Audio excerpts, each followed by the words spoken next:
Buenas tardes. Hola, buenas tardes, estimados amigos de Radio Pentagrama. Estamos iniciando el programa La Billetera. Este programa en el cual hacemos todo lo posible para que todos entendamos los conceptos de la economía que son bastante complicados y difíciles porque a veces dicen las cosas al revés. Bueno, pero cada ciencia tiene su vocabulario. Así es que, perdón, cada disciplina de la ciencia tiene su vocabulario. Entonces, empezamos como siempre presentándole a Ignacio Castro, que es el panelista permanente de este programa. ¿Cómo está, don Ignacio? Bien, pues don Carlos, aquí feliz contando con su presencia nuevamente. Ya se recuperó, ¿no es cierto? ¿Ya Es todo que, es bien? que los viejitos tenemos achaques. Entonces, muchas veces estamos achacosos y por supuesto, fallamos. Fallamos en la pega. No, muy bien, pues para hacer el programa más entretenido, que estando solo acá, claro, lo único que hago es comentar, entonces puede ser un poquito más, más latero el tema. Así que no, usted le pone la No, guinda a no, la torta aquí. no me está diciendo que yo soy el que vengo a echar a hablarle cera aquí, para la risa, para la risa. No. No, Bueno, bien, pues, bien. Una semana, bueno, con el feriado de ayer, del 1 de mayo. Eh, pero sí, todo bien, un poco movido estuvo la cosa en el sur, ¿eh? así supe yo, pero supe así de pasadita nomás. Un Que hubo temblor, un temblor fuerte. temblor fuerte, ¿Dónde? 7,5. Tengo entendido que el epicentro fue en el mar de Drake. Ah, Entonces al principio se levantaron las alertas de tsunami, estamos salvados. pero sí, pero se fue bajando las alertas a medida que se fue conociendo un poco más sobre el terremoto. Así que la verdad que parece que han habido muchas réplicas que se sienten, por supuesto, en Punta Arenas, pero estaría todo más tranquilo, digamos. Bueno, un movimiento de 7,5 no deja de ser. Fíjate que yo tuve la fortuna de estar en la Plaza de Armas de Constitución para la réplica fuerte que hubo después del terremoto del 2010. En marzo, Ese fue para el cambio de mando, sí, en marzo el, parece, me el parece 10 que de fue, marzo, o 11 de marzo. que hubo una réplica aquí de 7.5 o 7.4 por ahí. Y recuerdo estar parado en la Plaza de Armas en calle Freire, entre donde está hoy día, no sé, no sé si todavía está la compañía de teléfono, no sé, el Banco Santander. Sí, está todavía la Movistar, no, está Movistar. Ahí, al ladito afuera. Había que andar deseando el quite todavía a los cables que había y los postes que estaban en el suelo. Claro. Y, oye, y cuando empezó el terremoto, dos señoras que estaban cerca mío les dio un ataque de histeria. Y, y yo por primera vez en mi vida pude disfrutar de un temblor fuerte. Ponte tú, se me subía un pie, 10 centímetros más o menos, pegado al pavimento. El pavimento era como un tumbo, Como, claro, como un tumbo. claro. Entonces yo tenía mis piernas, subía una, bajaba la otra, subía una, bajaba la otra. Entonces me imagino que ese tipo de movimiento es el que bota las casas, porque se te mueve el piso, po. O sea, cambia su altura y Sí, se, claro. y se desplaza un poco. Entonces yo nunca había sentido eso. Estuve en varios temblores fuertes en Constitución, po, pero nunca había sentido esa sensación. Haberla, no disfrutado, pero haberla sentido. Para saber lo que es, po. No, qué increíble. Es Es increíble. increíble ese movimiento, Y, y cuando uno no, siente el movimiento en la en los tierra, pies, pero no es solo un movimiento horizontal, sino que un movimiento de arriba hacia abajo, claro, ese digamos. es el peligroso, dice, ¿no? El de arriba hacia El de abajo es el arriba hacia abajo, peligroso. claro. Claro. Porque dicen, yo no soy experto en el tema, dicen que eso es lo que echa abajo los edificios. Es de arriba hacia abajo. Puede ser, puede ser. Ahí yo me declaro total y absolutamente ignorante. Bueno, el del 2010, yo no estaba acá, pero yo recuerdo cuando fue, y yo estaba en un lugar que se sentía poco, se sintió poco, pero sí se sintió igual en la forma, no en la potencia. Yo estaba en Coquimbo y recuerdo que el temblor empezó moviéndose lado a lado, pero de repente empezó como un martilleo hacia arriba, taca, taca, taca. Entonces se movía para los lados y para arriba y para abajo. Y ahí también noté la diferencia entre un tipo de temblor y el otro. Bueno, son cosas que con los años uno Claro. va aprendiendo. No, de esto yo me acuerdo patente de esa réplica, me tocó en un ascensor En Santiago. en Santiago.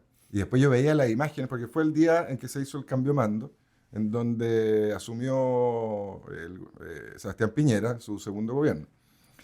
Y estaban en pleno cambio de mando ahí en el Congreso y empezó esta réplica que fue tremendamente fuerte. Y los presidentes miraban, los presidentes de otros países, los que habían conviado, que se estaba incluso el rey de España, estaban todos mirando, esperando que...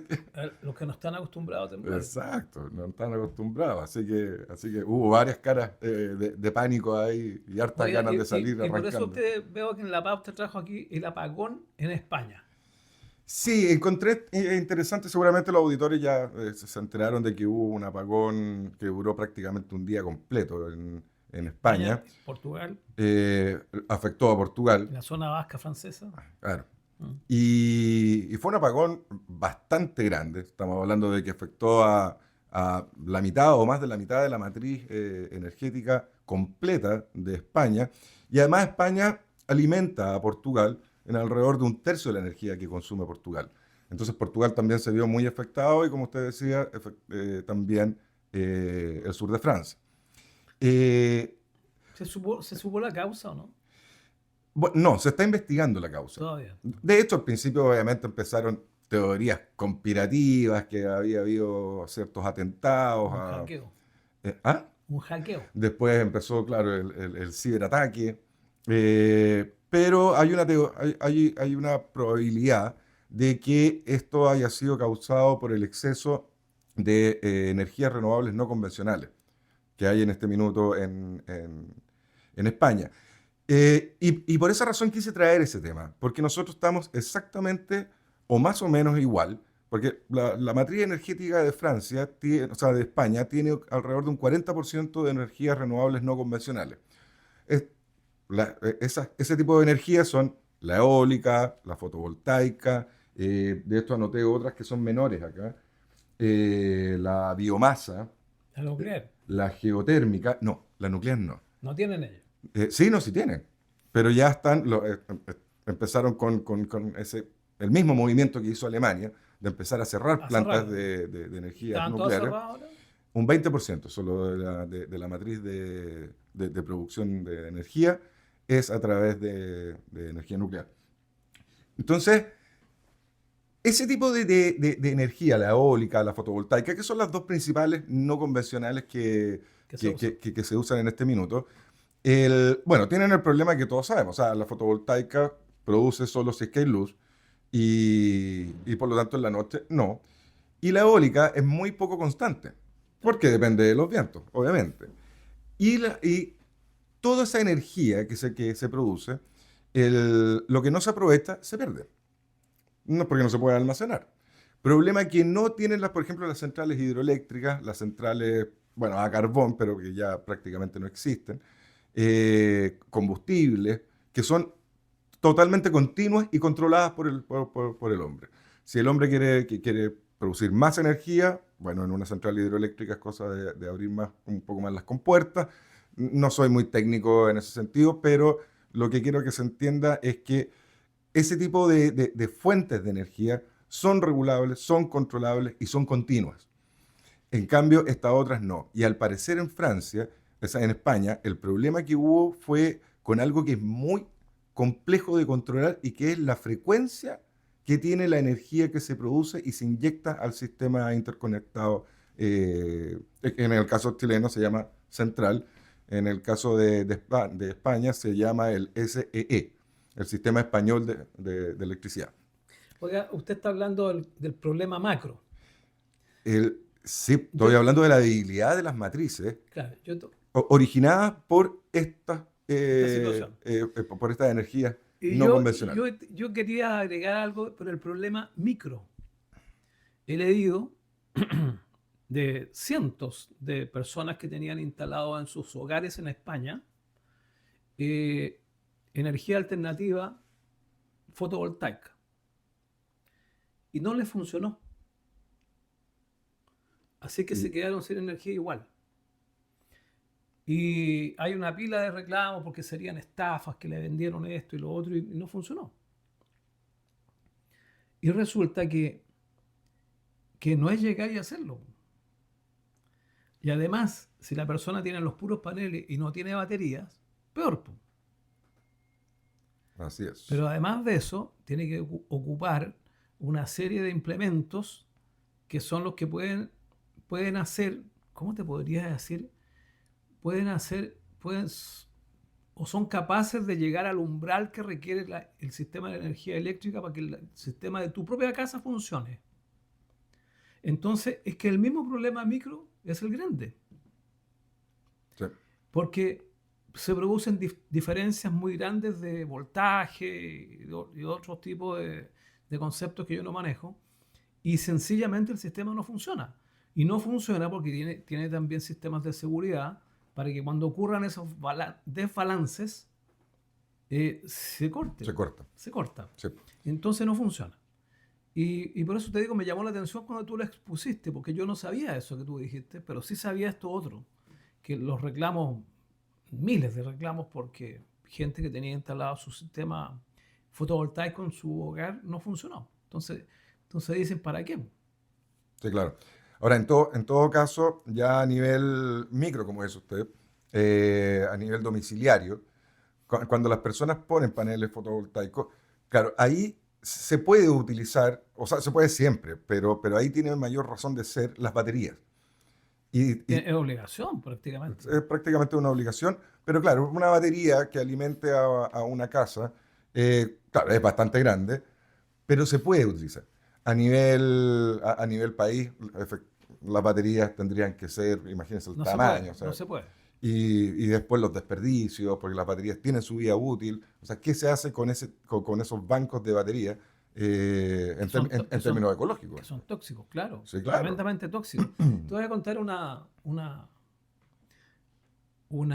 ¿cómo te puedo decir? Algo interesante que ocurrió con las baterías. En Constitución, para el terremoto del 2010, ¿qué cree usted que fue lo que primero que sacaron del río Maule frente a la ciudad los buzos, po? La- ¿Batería? las baterías. ¿De qué color era el cabello blanco de Napoleón? Claro. Las baterías, señor. Todo el mundo se imaginaba que iban a sacar otro tipo de cosas, no sé, po. No, baterías. Había decenas de baterías.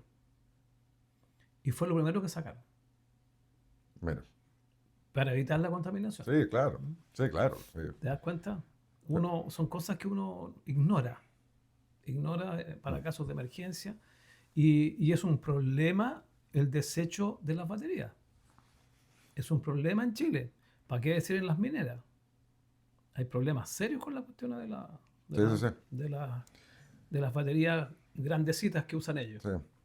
Así que bueno, todos estos movimientos que se supone que son ecologistas y de impulsar todo este tipo de energías no convencionales, claro, efectivamente nos están pasando un poco la cuenta. Nos pasó la cuenta un poco a nosotros, le pasó la cuenta a España, le está pasando la cuenta permanentemente a Alemania, que tiene un costo de la energía elevadísimo y que afecta a toda la industria alemana, en donde, qué sé yo, para los alemanes ya fabricar un auto ya es carísimo. Entonces lo tienen que hacer afuera de Alemania. Entonces, bueno, se están pagando los costos de llevar todo esto que sucedió, porque yo diría que está terminando o se está moderando mucho en el mundo toda esta concepción ecológica que nos ha llevado a tomar decisiones que al final, adivine dónde pegan las decisiones, en la billetera de todos De todas las nosotros, personas. de todas las personas. Esto de los autos que tú decías de Alemania, usted debe saber que los dos últimos o tres modelos que ha traído Mercedes-Benz a Chile y que son muy publicitados son fabricados en China. Mira, No sé si usted sabía. no tenía idea. Sí, así que los que tienen Mercedes-Benz traten de ver cuándo cuándo van a cambiar El Made in China. se van a ¿cómo se llama? A modernizar, a actualizar con el vehículo. Fíjense muy bien que hay ciertos modelos que no son alemanes 100%. Bueno, eso, Sí. eso es, entre otras cosas. Esto de la energía recuerdo hace muchos años atrás haber preguntado a un grupo de ingenieros civiles eléctricos que estaban en una convivencia y que a mí me invitaron por ser pariente de uno de ellos. Y yo les decía que por qué no se puede habilitar una ciudad solamente con fotovoltaico. Bueno, me dijo uno de ellos, dijeron varias cosas, pero lo que más se me quedó grabado fue lo que tú acabas de decir respecto de una ciudad de 50.000 habitantes o más. ¿Y dónde crees que vas a poner las baterías o cuántos kilómetros cuadrados vas a ocupar de baterías por una ciudad? Claro. Lo que hace inviable la situación, porque no existen esa cantidad de baterías en Chile, y además de eso, por la contaminación a futuro.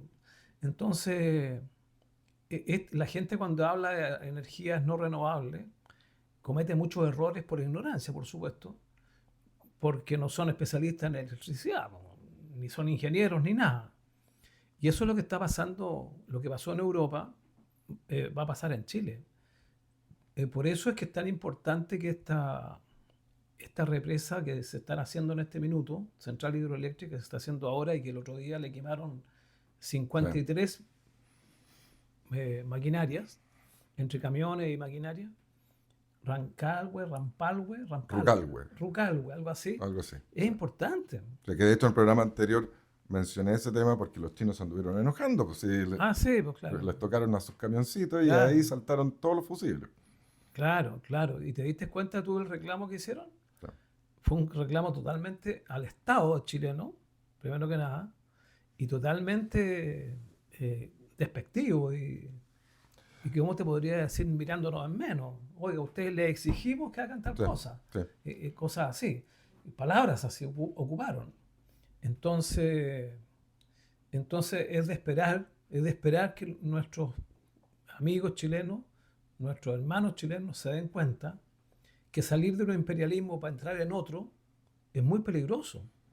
Es muy peligroso. Y vaya que imperialismo. Pues estamos hablando del Partido Comunista. Sobre todo que el imperialismo chino es absolutamente categórico en sus intereses económicos.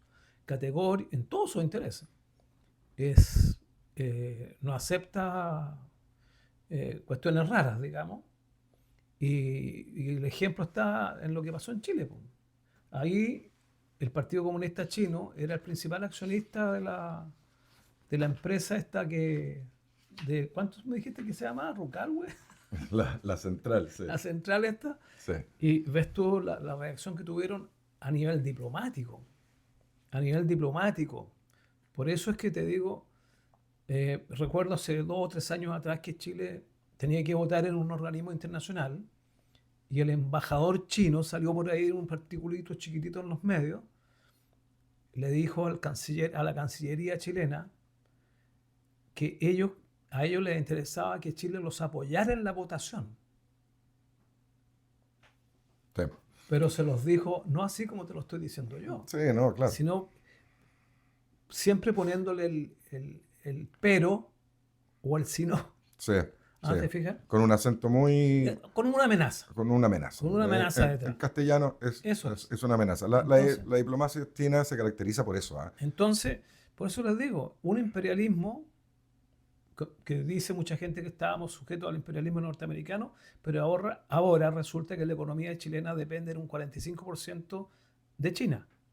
Por lo tanto, salir de un imperialismo para entrar a otro, en vez de haber distribuido los huevos en diferentes canastas como debió haberse hecho, pues esto es culpa de los distintos gobiernos que han habido en nuestro país. De no enfocar las exportaciones, que es pura libertad, entonces vamos a enfocar todo por el mismo país. Es como si vendiéramos todo el cobre a China o a Estados Unidos o a Alemania, solo a un país me refiero. Sí. Eso no puede ser. Porque, estimado amigo, el que manda el buque en el mundo y en el país y en la ciudad es el que compra, no es el que produce. El que compra lo puede quebrar a usted si deja de comprarle. Sí, claro. Y si usted tiene un puro cliente y ese cliente le dice de la noche a la mañana, no le compro más, usted va a quebrar. Porque no va a encontrar clientes industriales para su producto industrial tan fácilmente. Sí. Y ese periodo va a quebrar. Sí, de hecho, yo recuerdo una crisis que hubo a fines de los 90.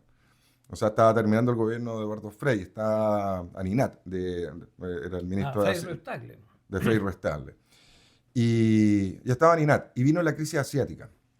La crisis asiática fue una crisis financiera, eh, que la verdad de las cosas que se tomaron medidas acá, Eduardo Aninat tomó medidas un poco severas, como para evitar de que nos golpeara, pero se le anduvo pasando la mano y nos terminó golpeando muy fuerte, no tanto la crisis asiática propiamente tal, sino que las medidas restrictivas que se pusieron aquí en Chile. Y costó bastante empezar a a andar la rueda de nuevo, ya con Ricardo Lagos, y, y estaba de ministro de Hacienda, el que fue después ministro de Educación. Eh, bueno, ya me voy a acordar. El de sacar los patines de la educación, él. No hay Turriaga o Undurraga. No. Ya, Y, bueno. y bueno, y costó mucho echar a andar esa rueda. ¿Qué es lo que nos pasó como país? Y Rasuri. No, ¿No? ¿Cómo se no. llamaba el caballero? El- Tenía un apellido largo. ¿Qué es lo que nos pasó? La crisis fue a fines del 97. Entonces tuvimos un 98 complejo y un 99. Y de esto, después vino Ricardo Lagos y yo diría que, si no mal recuerdo, los 3 primeros años de Ricardo Lagos fueron complejos en términos de crecimiento, heredados de esta crisis que enfrentamos pésimamente mal. ¿Y por qué se nos pasó la mano en eso, siendo que no teníamos mucho que ver con esa crisis? No teníamos mucho que ver porque Chile ya era un país que, en primer lugar, los niveles de deuda ya eran prácticamente cero. En segundo lugar, ya teníamos un ahorro de AFP, más o menos importante. Y para que los auditores sepan, los ahorros de la AFP son como un cortafuego que tiene Chile, tal cual como cualquiera de los auditores tiene, si tiene unos ahorros en, qué sé yo, invertidos en alguna parte, qué sé yo, o guardados en el banco, donde sea, y a usted lo despiden de su trabajo, bueno, va a tener recursos como para poder darse vuelta y continuar su vida. ¿Va a tener que gastar de sus ahorros? Sí, claro, va a tener que gastar, pero va a poder eventualmente pedir prestado, porque va a tener un respaldo. A los chilenos nos pasa exactamente eso con los fondos de la AFP. Nosotros tenemos 180 mil millones de dólares que nos sirve como respaldo hacia el mundo, en donde si tenemos una crisis, que ojalá no suceda ahora, porque ahora ahorros ya no tenemos a nivel estatal, o muy poco, los ahorros tienen que estar bajo los 3 mil millones de dólares, eso, con una cosa así, o sea, nos pilla una pandemia, o nos pilla un terremoto, o nos pilla una cosa así, un incendio grande. El otro día veía la cantidad de casas reconstruidas En Valparaíso. del incendio de Valparaíso. Van en 1,14% de las casas entregadas de aquellas que se comprometió el gobierno a entregar. Entonces, esos ahorros nos servían de mucho. Y además, lo otro que usted decía, en ese tiempo nosotros teníamos una diversificación exportadora, que si bien no exportábamos los 100 mil millones de dólares Ya, que bueno. exportamos ahora, en ese tiempo tiene que haber sido alrededor de 12 mil, 14 mil millones de dólares, pero estaba muy diversificada. Le exportábamos mucho a Estados Unidos, le exportábamos mucho a Europa, le exportábamos mucho a Asia. Y China no aparecía todavía en el radar, muy poco, aparecía muy poco, hasta ese año 2003, en donde ya China, ese crecimiento del 7, del 8, del 9% anual, ya empezó a transformar a China en un monstruo. El cobre, ¿se acuerda que nosotros veíamos un cobre, nosotros soñábamos con un cobre a $1 la libra? Soñábamos con eso. Y llegó a 4. Y claro, y ahora está en, de hecho, Cerca de 4. de hecho lo traje aquí, no, está en 4,63. ¿Qué En imagínate? ese tiempo nosotros soñábamos con $1 la libra. Y claro, el impulso de China hizo que el dólar empezara a subir El fuerte, cobre. el cobre, perdón, empezara a subir fuerte y claro, nos pegó en la economía y la economía chilena empezó a levantar desde ese año, el 2003. O sea, la segunda mitad de Ricardo Lagos fue de crecimiento muy fuerte porque logramos salir de ahí, pero también gracias a la diversificación de exportaciones que teníamos. Claro, sí, es muy importante eso. Mira lo que le está pasando a China en este minuto. Que el principal comprador de sus productos era Estados Unidos. Y Eh, Estados Unidos no le compra nada ahora, cero. claro, Entonces tienen un problema muy serio con la gente, con la industria. Hay ciudades que se dedican a producir un par de cosas solamente y están ciudades enteras detenidas. sí, está complejo el escenario Sí. en China. De hecho, su mercado bursátil, sus bolsas de comercio, no hay caso que repunten y ya llevan bastante tiempo así. Se espera que para este año crezcan alrededor de un 4%, pero está complejo. Está complejo Mm. bueno, y los portadores de cereza lo vieron. Lo vieron en su propia billetera, en donde los tienen, ya no quieren gastar plata. No le creen a su propio presidente, están perdiendo la confianza, esa tremenda confianza que tenían antes en su sistema productivo, ahora ya no la tienen. Y por lo tanto, no están comprando departamentos, no están comprando electrodomésticos. eh, Estaba complejo. Y volvió algo que Xi Jinping siempre quiso evitar.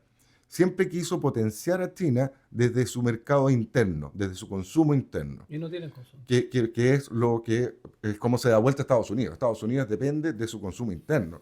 Las exportaciones de Estados Unidos, o sea, son importantes, pero su consumo interno es el fuerte. Xi Jinping ha querido hacer exactamente lo mismo y no le ha resultado. No da resultado, Mm. no crece el consumo interno. No, Y eso es el principal problema que tiene, porque tú podrías decir, la gente podría pensar, bueno, todo lo que producen y que exportan, porque la capacidad productiva es gigantesca, la podrían vender dentro. No, no pueden. Porque no no, hay compradores. no, pues se les complicó. Y en la relación con una El de chino común y corriente no ha aumentado su consumo. no, no, y no tienen hijos, Tampoco han entonces, aumentado la cantidad de hijos, fíjate tú. entonces China es un país que está decreciendo demográficamente. No, sí se ve bien Ahora los complejo. autorizaron a tener 3 hijos. Y Yo creo que pronto los van a obligar a tener, los va a tener los que van a tener obligar que porque no obligar, está dando resultado ninguno ¿no? de alguna de ese tipo de política. Entonces, es lo mismo que pasó con la energía. El problema es que por ignorancia,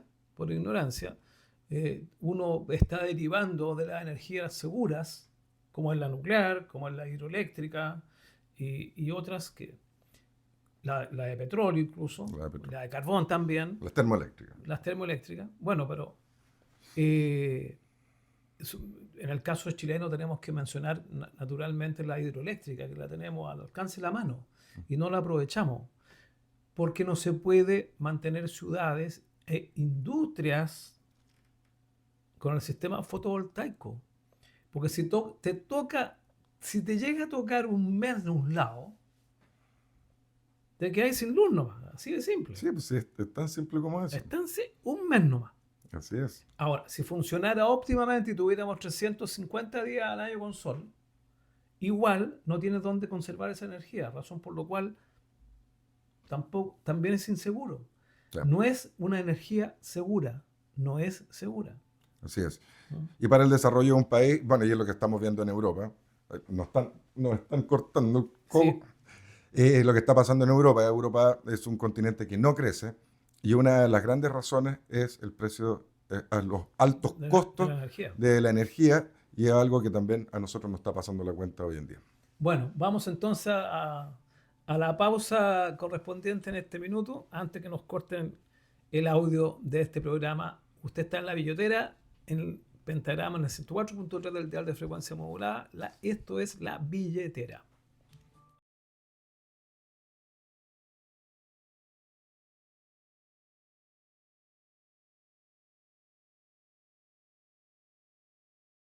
Entonces a continuar con la segunda pata de la billetera en el 104.3 del dial de frecuencia modulada. Esto es Radio Pentagrama de Constitución y no se olvide que después de las 15 horas nos puede ver y escuchar en la billetera podcast en YouTube. Bueno, ¿dónde está don Ignacio? ¿Qué otro Eh, tema trae fuera del apagón?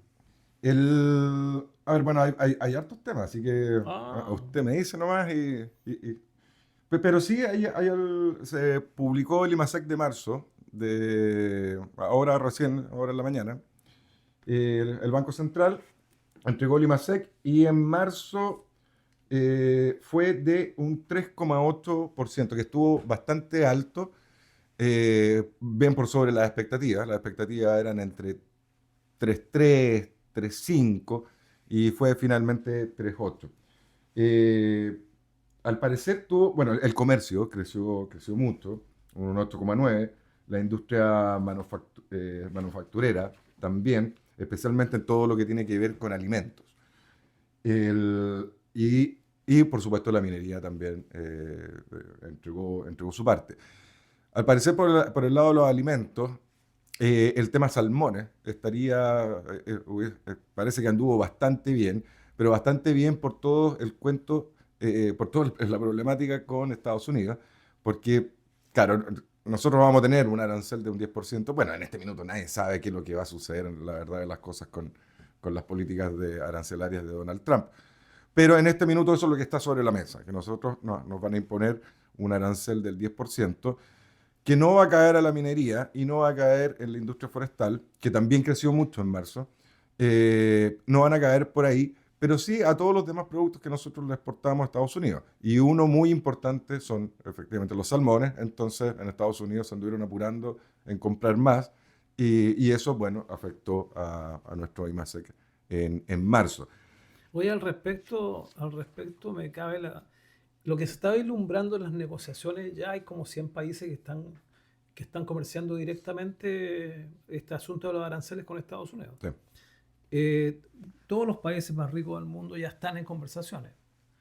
Y parece que la tendencia va para allá, para el lado de la equiparidad de aranceles. ¿Mm? Así es. Parece que va todo para allá. Sí, sí, básicamente, claro, nosotros estamos medio complicados porque nosotros, si nos imponen un 10%, mucho poder de negociación nosotros no tenemos, no porque seamos chicos, sino que porque nosotros no tenemos ningún arancel, no le imponemos ningún tipo de arancel a Estados Unidos. Entonces nos vamos a salvar. Recordemos que nosotros tenemos un tratado de libre comercio con Estados Pero por Unidos. eso te digo, la equiparidad implica que si tú le cobras el 5%, ellos te cobran el 5% también. El problema va a ir por otro lado. Si el problema va a ir porque si nosotros nos sentamos a negociar, Estados Unidos no nos puede decir que bajemos los aranceles porque los tenemos en cero y nosotros caminamos de la mano con Estados Unidos. ¿Para qué vamos a andar con el- somos occidentales, nos gustan las cosas de Estados Unidos, vemos películas de Estados Unidos, nos gusta la cultura de Estados Unidos, que Estados Unidos lo que más exporta es su cultura. Eh, pero nos vamos a sentar en esa mesa y claro, no vamos a tener herramientas porque va a venir Estados Unidos y nos va a decir, ya miren, a ver, para poder bajar, estos son ejemplos, pero para poder bajar, y ya nos dijeron como ya nos dieron las luces ya de qué es lo que nos van a pedir. Y nos van a pedir, por ejemplo, el tema de la permisología. O sea, nosotros no podemos seguir teniendo estos sistemas de evaluación de impacto ambiental en donde las empresas o los proyectos se demoran años y años y años sorteando traba tras traba tras traba. Y claro, a las empresas norteamericanas eso no les gusta mucho y su gobierno está protegiendo a su empresa. Entonces nos van a pedir que modifiquemos eso. Vamos a ser capaces los chilenos de ocupar la razón para poder desmantelar este sistema de evaluación de impacto ambiental. Bueno, lo está haciendo Europa entero, Europa lo va a tener que hacer, Francia va a sufrir. pero lo están haciendo. Francia va a sufrir, o sea, va a sufrir Europa completo, porque Europa, la cantidad de subvenciones que hay, pero que usted levanta una piedra y aparece una subvención, que no es nuestro caso. Pero claro, uno de los países más rígidos en toda la Unión Europea es Francia. Ahí van a haber problemas. Y le sigue muy de cerca España. Claro, porque la gente no les va a aguantar. No, no les va a aguantar porque efectivamente... Le van a hacer protestas gigantescas. Sí, claro, sí, claro. Tal cual como, no sé si se acuerda, pero y de esto lo hemos comentado aquí, que hace años atrás a Macron, o sea, quisieron llevar la edad de jubilación de 65 a 67. De hecho, aquí en Chile, el promedio de la edad de las personas cuando jubilan o se pensionan es 67. Y allá lo quisieron llevar a 67. Y las protestas que se armaron fueron, pero brutales, brutales. Y Tuvo que regular el gobierno, si me acuerdo. entonces, y claro, aquí si lo cambian a 67, como tenemos un sistema privado que ya lo están aportillando y ya lo aportillaron ya con la reforma de pensiones, y esperemos de que no se continúe en esa misma línea. Pero nosotros tenemos un sistema privado. O sea, si la ley cambia y nos hacen jubilarnos a los 67 años, que ya el promedio es ese, pero si nos obligan a jubilarnos no antes de los 67, ¿qué nos va a pasar? Nosotros vamos a tener 2 años más de ahorros, o sea, nuestros ahorros Mm. van a seguir creciendo y esos ahorros que ahora son más grandes se van a distribuir en menos años. Por lo tanto, nuestras pensiones suben. En el caso de Francia, le estaban diciendo de que trabajen 2 años más, pero la pensión va a ser exactamente la misma, porque como tienen un sistema de reparto, el monto de la pensión ya estaba determinado. Ya está determinado a los 65, y ya está determinado, qué sé yo, a los 60 también. Por ahí va a andar el cuento. Entonces tenían que trabajar 2 años más para no ahorrar absolutamente nada más, ni tampoco mejorar sus pensiones. Así que para que, no, para que todos los auditores palpemos la importancia de un sistema privado de ahorro para la vejez. Oiga, usted trae aquí una pauta, explicación de los DP versus RF. ¿Qué es eso? A ver, sí, quise traer ese tema que nunca lo hemos tocado y la verdad es que es bastante importante. Lo que decía usted, los DP, que son los DAP, que son los depósitos a plazo. Una persona, y bueno, ya acá en Constitución es muy común, pero en Santiago también, en todas partes es muy común que las personas que tienen una platita ahorrada, que no sé, vendieron alguna propiedad o les llegó una herencia o han ahorrado, toman esos ahorros y lo primero que hacen automáticamente es ir al banco y en el banco, los bancos, el único instrumento de inversión que tienen, el único, no tienen otro, son los depósitos a plazo, que la mayoría de los auditores los deben conocer, son depósitos que en el fondo yo le estoy prestando una plata al banco y el banco a cambio de ese préstamo me ofrece una tasa de interés en donde se puede pactar a 30 días, a 90 días, 180 días, hasta 360 no puede ser más que eso. El, las tasas de interés que ofrecen los bancos respecto a los depósitos a plazo son muy bajas, son tremendamente bajas. ¿Y por qué son tan bajas? Porque los depósitos a plazo deben ser los instrumentos de inversión con menos riesgo en el mercado. ¿Tienen riesgo? Sí, por supuesto. De hecho, muchas personas me dicen, pero por favor, Ignacio, si los depósitos a plazo no tienen riesgo cero. No existe el riesgo cero en las inversiones, auditores, cuando le digan que le aseguran una rentabilidad, usted dése la vuelta y siga su camino hacia donde iba, porque lo están estafando. No existe ningún tipo de inversión financiera en donde el riesgo sea cero. No la hay. Ni siquiera los bonos de Estados Unidos, ninguno. Y los depósitos a plazo no escapan de eso. Entonces, pero claro, alguien me podría decir, pero si el banco te va a pagar, si no hay ninguna posibilidad que no te pague. Sí, sí hay una. Hay una posibilidad de que no pague. Que el banco quiebre o entre en un momento financiero tremendamente complejo en donde efectivamente puede que no tenga la plata para poder pagar. De hecho, ese, ese mensajito de infórmese sobre la garantía estatal a los depósitos es que efectivamente existe una garantía del Estado frente a los depósitos, pero es muy chiquitita, es muy, muy chica. Entonces, si el banco quiebra, va a venir el Estado y me va a devolver un poco de la plata que yo tenía invertida en ese banco. Entonces, ¿hay riesgo? Sí, sí hay riesgo. Alguien me puede decir, oye, pero los bancos no quiebran. Acordémonos de lo que fue el año 82, a ver si los bancos no quiebran, y acordémonos de la crisis O sea que no subprime. conviene tener depósito a plazo. No, es un instrumento, a ver, es un instrumento que yo considero que puede ser útil siempre y cuando yo vaya a ocupar esa plata en un periodo de tiempo muy, muy corto. Ahora, estos depósitos a plazo son generalmente el IPC más un interés o no? No, no. Los depósitos a plazo, como son inversiones de muy corto plazo, estamos hablando de 30, 60, Sí, 90 días, mucha gente lo toma 90 días. exactamente, como son inversiones de muy, muy corto plazo, la tasa de interés que ofrece el banco está casi directamente relacionada, o casi 100% relacionada con la tasa de política monetaria del Banco Central. Si el Banco Central los sube, los depósitos a plazo, los bancos van a subir las tasas que ellos le ofrecen a sus clientes. Pero ¿qué tasa están dando actualmente en promedio los bancos? El depósito a plazo debe estar en Menos alrededor del 1%. Menos del 1%.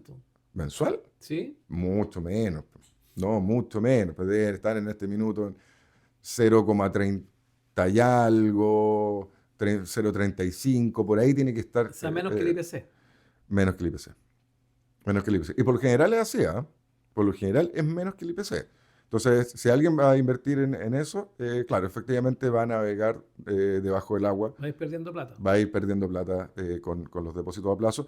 Y por eso le decía que los depósitos a plazo son un buen instrumento, siempre y cuando una persona invierta por muy poco tiempo. Por ejemplo, recibo unas platas y, por ejemplo, con esas platas yo quiero comprar un terreno en alguna parte. Y por mientras estoy buscando ese terreno. Y de repente va a saltar la posibilidad de adquirir uno. Ok, ahí tomo esas platas que los tengo en depósito a plazo y las ocupo para... Son instrumentos de muy, muy corto plazo. Es O para sea, lo no es único que sirven. conveniente entonces. Dele la gracia al banco por decir esto. A los bancos. No, si los bancos, como digo, es un instrumento que sí sirve, pero sirve para esos casos. O sea, tener un Sí, depósito, un depósito a plazo por 2 años. pero hablemos en chileno, en buen chileno. Si el IPC es del 1% y el banco me está dando 0,5, estoy perdiendo el 0,5. Absolutamente. Así que no me conviene meterla al banco. Prefiero tenerla en la casa. Y No, tal, porque ahí pierde el uno completo. bueno, pero tal como decía Ignacio, usted tiene que invertirla. Si usted quiere sacarle un buen provecho a su plata, se compra un bien raíz, por ejemplo, si es que le alcanza, y lo vende. Y lo vende. Y Sí, seguramente le va a sacar muchos más millones que tenerlo en un banco. sí, los bienes raíces tienen la gracia Siempre suben. de la plusvalía, eh, pero tienen la desgracia de que es un montón, es un montón de plata no líquida, invertida en un instrumento que por sí mismo no genera rentabilidad, sino que la rentabilidad que genera es gracias a la plusvalía. Y las plusvalías tienen su riesgo también porque puede que efectivamente suban, pero de repente puede que no. Bueno, pero eso estamos hablando al correr de los años. Pues, Sí, un claro. año, 2 años, puede que baje un año, pero el otro año va a subir el triple. Pero en Chile estos últimos 50 años han subido permanentemente los bienes raíces. Pero, por ejemplo, lo que sucedió a ver, después de la pandemia, nosotros nos quedamos con mucha inflación. Por lo tanto, las tasas de interés tuvieron que subir. Y subieron las tasas de interés generales de la economía y eso afectó a los créditos. Y a un crédito que afectó fuertemente fue Hipotecario. en los créditos hipotecarios. ¿Y qué pasó con el stock por ejemplo, allá en Santiago De departamentos nuevos. de departamentos nuevos? Están Eh, hoy día, claro, no los podían vender. no los pueden vender. No los pueden vender. ¿Y eso le afectó el precio? Por supuesto que le afectó el Pero precio. ahora ha bajado bastante los intereses de los créditos hipotecarios, ¿no? Se están ajustando, pero han bajado los intereses, pero no han bajado las exigencias que los Ah, bancos establecen a quienes solicitan un crédito hipotecario, especialmente renta. Está muy elevado las exigencias de renta para pedir un crédito y claro, y eso es lo que tiene frenado a la industria inmobiliaria. ya, ¿y qué son los RF? Los RF es la renta fija. Eh, y la renta fija, el, en el fondo, es que usted también le está prestando plata a alguien, pero ¿a quién le está prestando? Le está prestando, por ejemplo, al Estado, todo esto a través de bonos, entonces le está prestando plata al Estado, le está prestando plata a las grandes empresas que también emiten bonos, y esa es una deuda que tiene que tiene una rentabilidad que, dependiendo de las duraciones, es mucho mayor que los depósitos a plazo. Ahora, ¿cuál es la diferencia? En el depósito a plazo, chica o con una tasa pequeña o con una tasa grande, es una tasa continua. O sea, el banco a usted le va a decir cuánto le va a pagar y eso es lo que le va a pagar si es que el banco sigue vivo. En el caso de la renta fija, son instrumentos de deuda, que en el fondo usted le prestó la plata, si efectivamente le prestó la plata a una empresa, al Estado, y si es internacional, a otros estados y a otras empresas de otros países, pero se transan. Son activos que le puedo prestar plata al Estado, yo me quedo con ese bono, pero yo ese bono, como son de oferta pública, yo se lo puedo vender a usted. Y por lo tanto, usted me va a decir, ya, ok, Ignacio, yo te compro ese bono, pero te ofrezco tanto. Y yo voy a ver si es que se lo vendo o no se lo vendo. Y así usted se lo puede vender a otra persona y a otra persona, y etcétera, etcétera. Entonces, lo que uno gana, la rentabilidad de la inversión en renta fija, puede fluctuar. Y de hecho, si suben mucho las tasas de interés, los precios de esos bonos caen, tienen una relación indirecta. Y bueno, este año ha sido un año bastante bueno en lo que es la renta fija nacional. Y la verdad es que yo lo recomiendo abiertamente, le recomiendo a todos los auditores que se traten de meter en ese mundo, porque para plazos mayores de lo que hablábamos, de los 30 días, los 60 días, para plazos mayores, si usted quiere guardar una plata, por ejemplo, en un año no la va a ocupar, o en un año y medio, o en 2 años, o no tiene ningún plan de ocuparla, sino que la quiere dejar, qué sé yo, que crezca para, por decir algo, la universidad de sus hijos, o más adelante comprarse una segunda casita en algún lugar. Eh, Claro, los instrumentos de renta fija o los activos de renta fija son un excelente instrumento para invertir. Así que yo les doy el consejo a los auditores que averigüen un poco más de eso para que le puedan sacar un poquito más de rentabilidad a sus platas. Y algo muy importante, lo que decía hace un rato atrás, intentar estar con niveles de rentabilidad promedio por sobre, al menos, por sobre la inflación. Ah, sí, por supuesto. ¿Sí?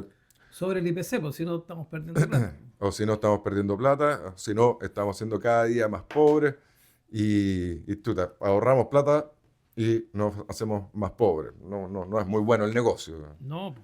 para nada. Pero le quedó claro, estimado amigo. Usted si tiene, ¿cómo se llama? Depósito a plazo, está perdiendo plata. Esa es la verdad. Sí, sí, es muy raro cuando las tasas de los depósitos a plazo están por sobre la inflación. Muy, muy raro. Bueno, trajo otra noticia más optimista, entre comillas. Salario mínimo de 1 millón de pesos según la CUT. Eh, sí, bueno, sí, traje eso, pero principalmente para explicar lo que es el salario mínimo, no es tanto por la noticia, la verdad que la CUT venga y establezca o proponga, que fue David Acuña, que es su presidente, presentó una propuesta a los ministerios de Hacienda y de Trabajo, fue el viernes pasado, en donde la propuesta establecía las alzas en el salario mínimo de aquí al 2029. Entonces, como no tienen mucho problema en hablar en la CUT, hoy en día el salario mínimo está en 510.636. Entonces, la propuesta para este año era ¿Cuánto me dijo? 510.636 pesos. Ese es el salario mínimo.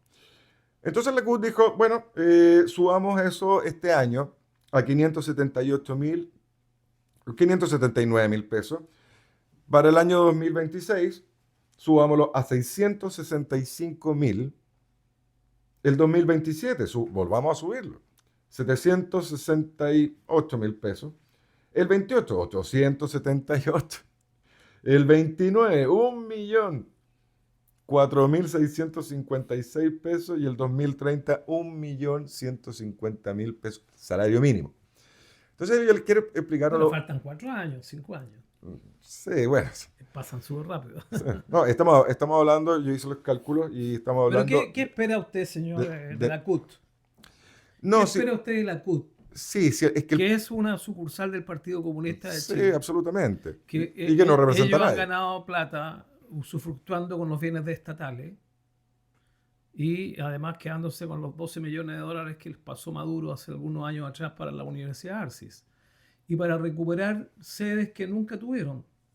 Entonces, pero las han recuperado, entre comillas, no sé de dónde. Sí, pues se los tratan. Entonces, yo te digo, ellos no son muy especialistas en producir plata. No.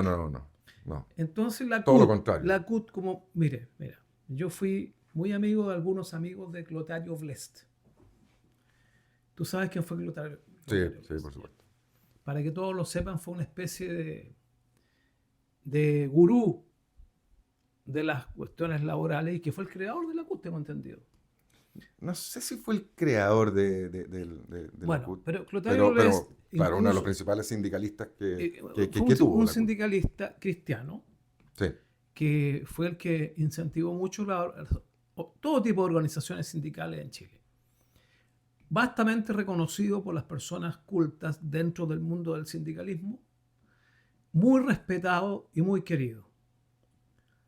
Ese señor, en muchas oportunidades, fue presionado por las buenas y por las malas para ser militante del Partido Comunista. Y don Clotario Blest dijo que jamás sería militante de un partido como el Partido Comunista. Y él ha sido el principal sindicalista de Chile. Cuando algunos politiqueros hablan de aquí para allá, que el padre de esta cuestión, no, el padre del sindicalismo en Chile fue Clotario Blest. Él fue el que hizo toda esta ¿cómo te podría? Esta red moderna de lo que es el sindicalismo en Chile. Y que se prostituyó, después lo prostituyeron, porque la CUT dejó de ser un organismo que velaba solo por los intereses de cada asociado. Empezó hasta la fecha, empezó a defender intereses de agrupaciones políticas, no de agrupaciones políticas, sino de una agrupación política, que es el Partido Comunista. sí, claro. Entonces usted comprenderá que ayer estaban avisando un paro por prevención de algo que podría ocurrir. Me pilló. Sí, hay un paro anunciado para, creo que en la educación. No recuerdo exactamente. Pero es para prevenir algo que podría ocurrir. Oye, seguramente que los niños aprendan. Si la educación, hay que prevenir que aprendan. Pero esta situación que yo te menciono es poco serio. Es un chiste. Sí. Es un chiste. Entonces, también los colegios de profesores afiliados a la CUT, también se han dedicado a defender los intereses de un partido político y no de sus propios intereses. Entonces, hoy día en Chile yo creo que está totalmente tergiversado esto de las luchas sindicales. Totalmente tergiversado. Sí, no, absolutamente.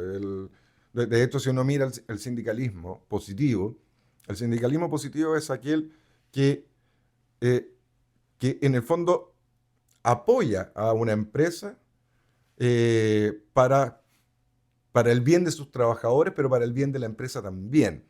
El buen sindicalismo entiende que es el conjunto, tanto empresa, dueños de la empresa y trabajadores de la empresa, es el conjunto el que se tiene que beneficiar. Ese es el buen sindicalismo. Este otro sindicalismo, bueno, de hecho la Central Unitaria de Trabajadores, entiendo de que no tiene un solo afiliado que no sea empleado público. Y de hecho no hay una empresa privada que tenga algún trabajador afiliado a la Central Unitaria de Trabajadores. Entonces su representación es total y absolutamente política. Como usted bien decía, es el brazo sindical del Partido Comunista. Y claro, y tiene las cámaras y tiene los micrófonos para poder llegar hasta con el peso que llega, pero que sin embargo no representa absolutamente nadie. Y bueno, y a través del salario mínimo, el daño que le hace a la economía chilena es tremendamente grande. Bueno, Perdón, a la economía y a los más pobres, porque el salario claro, mínimo lo único que hace es perjudicar a los más pobres. exactamente. El ejemplo práctico y tremendo es en los negocios chicos. En los negocios chicos, en Constitución han desaparecido al menos 1000 negocios pequeños, por varias razones.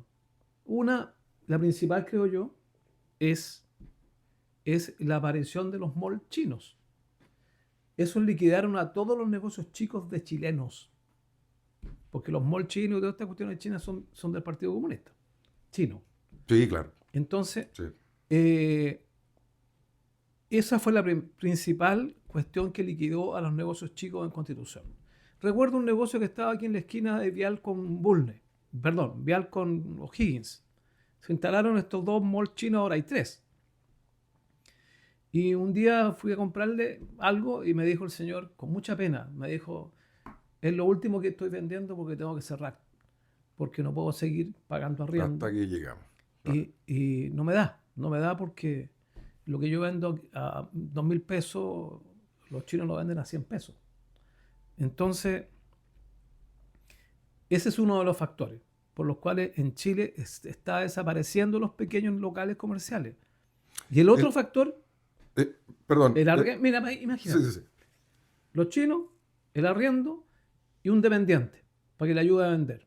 ¿Cuánto le tiene que pagar? Casi 600 lucas. Sí, claro. Y donde había 2 dependientes, si tú te fijas, le echaron 1. Exactamente. Tuvieron que hacerlo. No es que lo hayan echado así en forma. No. Tuvieron que reducir su personal. Y perdona, después te sigo diciendo algo y a decir tú, Ignacio. Que el tema de los malls chinos se está expandiendo hacia los restaurantes. Y con los restaurantes chinos está pasando exactamente lo mismo que los malls. Todo eso que hemos conversado largamente aquí en el programa, en donde estos malls chinos están de una manera u otra subvencionados por el Estado, por el Estado chino. Lo mismo está sucediendo con los restaurantes. Así que y se vienen, hay muchos restaurantes chinos muy masivos, con precios que son para la risa, y que van a empezar obviamente a dañar y destruir los restaurantes de chilenos. Bueno, desgraciadamente, ese es estamos empezando recién. Estamos en los albores de empezar a pagar el precio de lo que significa depender de un país imperialista, como es China. Y tan distinto a nosotros. Y tan distinto a nosotros, que nos desprecian por lo demás. Además, Que somos inferiores para ellos, somos una raza inferior. Bueno, etcétera, etcétera. No tienen historia, nosotros tenemos 10.000 años, 5.000, y ustedes no tienen nada, cosas así. Bueno, así es la vida respecto de los negocios, y eso es lo que tenemos que entender, para poder hoy, el día de mañana salir adelante y no tener enquistado dentro de nuestro propio país estos grupos, ¿cómo te podría decir?, gigantescos económicos que están combatiendo, están destruyendo a la pequeña pyme de nuestro país. Con Al competencia. pequeño comerciante, al carnicero. Sí, claro. Imagínate, Con competencia desleal. Con competencia desleal. Los malls chinos van a traer hasta carnicería. Ahora, en poco tiempo más. Y quería terminar con algo, fíjate esta vez. No se deje engañar, estimado amigo. El concepto de empresa no es dueño de la empresa y no es trabajadores. El concepto de empresa es la conjunción del capital y del trabajo. Y los japoneses le agregaron un tercer concepto al concepto de empresa. Capital, trabajo y tecnología. Esa es una empresa. No es solo los trabajadores, ni es solo el capitalista. Así que usted no... Es lo mismo que usted dijera que tiene un auto pero sin ruedas. No, el auto es todo. Son las ruedas y el motor y todo. En la empresa es lo mismo. La empresa es el capital y el trabajo. Métaselo en la cabeza para no ser engañado por politiqueros de bajo pelaje. Dígame más, señor. Tenemos que terminar porque nos van a echar. Sí, no, si ya nos están echando hace rato. Entonces despídase. Uy, estoy quedando afónico de nuevo. De nuevo estoy afónico. No, un gran saludo a todos los auditores. El próximo viernes nos volvemos a encontrar y que tengan un excelente fin de semana. Para todos aquellos Bueno, que no, y muchos con fin de semana largo. para todos aquellos que no que no hemos disfrutado de un fin de semana largo, que lo pasen mejor todavía. Exactamente. Chao, hasta Exactamente. luego. Y no se olviden, nos puede ver en La Billetera Podcast en YouTube. Esto es y ha sido La Billetera en Radio Pentagrama de Constitución. Buenas tardes. Buenas tardes.